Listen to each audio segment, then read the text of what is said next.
if we could extirpate the dysfunctional underclass culture.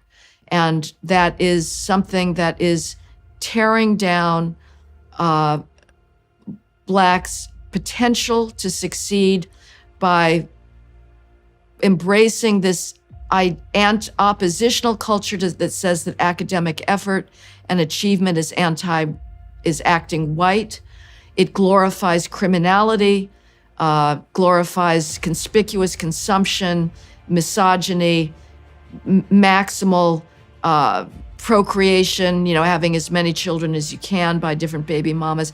If we could get, I would say, an intervention that was maybe focused less on the cognitive matters and more on simply deferring gratification, self-control, the types of issues that Edward Banfield wrote about in The Unheavenly City, that would be the most important thing to focus on, because I'm not sure that efforts to change the cognitive skills gap will be that successful over time. But really, all we ask is people to respect the law and to restrain their impulses. And as you pointed out, the data for, let's say, the Head Start enterprise does indicate very clearly that these wide-scale attempts to increase general cognitive ability did not succeed. What you saw with Head Start was that the children who went through Head Start were more likely to be in the proper grade for their age, and they were more likely to graduate from high school, and they were less likely to become pregnant in teenagehood. But that hope for expanding boost of cognitive ability as a consequence of early childhood intervention it occurred in the immediate aftermath of the Head Start experience, but was obliterated as a general rule by grade 6. All the other kids caught up. And so then there's only two places to go from there, and one is to go even earlier into the intervention, which means you start taking kids away from their family in some real sense at the age of, let's say, 2 or even earlier, and that's a rat's nest and a nightmare of its own accord. Or to understand that, as you pointed out, that there are other socioeconomic variables that might be focused on. I think one of the most interesting ones biologically is likely fatherlessness. Like, we do know, for example, that girls who don't have a father will hit puberty on average at least a year earlier, which is substantially earlier, and that indicates a real biological impact of the lack of a masculine figure in the household, because that's a walloping physiological difference. We know that boys who have lack of father at the age of 12 have telomeres, so this is a genetic difference, that are on average something approximating 15% shorter, which means that all other things being equal, they're already doomed to a much shorter life. And so we don't know what the pervasive multi-generational consequences of the breakdown in familial structure in the final analysis are. I mean, it does appear that the Black population has fallen behind on the family integration and stability front since the early 1960s rather than making advances. And it doesn't look like that's good for anyone concerned, given the absolute wealth of data showing how pervasive a problem at every level fatherlessness happens to be. We also have no idea what the consequence of fatherlessness is on the development of general cognitive ability across time. There might be a literature on that that I don't happen to be familiar with, but it is certainly the case that that's another place we might look if we were trying to bolster social stability and eradicate some of the pervasive differences in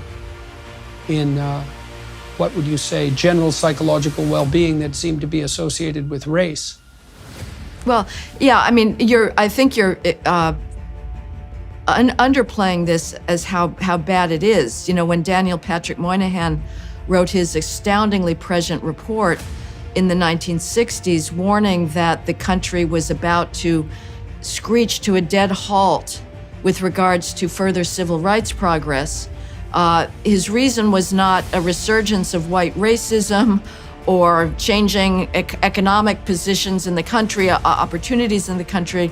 His reason was what he saw at the time as a catastrophic breakdown in the black family. At that point, when Moynihan wrote this report, the out-of-wedlock birth rate for blacks was 23%. And Moynihan said that with that number of young black males growing up in single-family homes without fathers to socialize them, to civilize them, growing up without the expectation of a marriage culture, this population is doomed. You will not get out of underclass poverty culture, gang culture. Well, what are we at today? We're at 71% of what Moynihan was raising an alarm about. So 3 times higher about. And so it is absolutely at civilization destroying levels. And what is as bad, and we know, you say we don't know the cognitive consequences of that. That's probably true. But we certainly have ample data on the fact that kids growing up in single parent family homes are 4 or 5 times as likely to be poor. You know, you say you'd be better off being born with a smart parent than a rich parent.